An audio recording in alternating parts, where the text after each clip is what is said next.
สิบน้ำขึ้นไหลลงเดือนสิบเอ็ดน้ำคลองน้อยลงคำคืนที่ไหลกระโดงคำคืนที่ไหลกระโดงน้ำสายทานไหลมาไป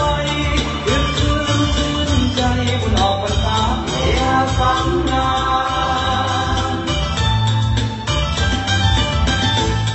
ทางเบนเพลงขันสีพายขนมยิ่งพายสีพายพนาเก็บสิ่งเมียในการนาเก็บสิ่งเมียในการนาอารมณ์นาแข่งขันต่อแข่งยาเข้าไปลาเข้าไปดูจนมาให้นุ่งใจสีแดงสีพายเอาไว้เก็บแก่ทุกดาวหนึ่งดาวเลิกหลับไปทุกดาวหนึ่งดาวเลิกหลับไปเย้มาสนุกกันนะออกภาษาปีนี้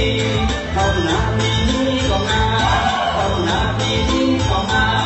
แข่งขันสีพายก็เก่งแข่งขันสีพายก็เก่งออกเก่งความตั้งใจเล่นสู่หลักใจสีพาย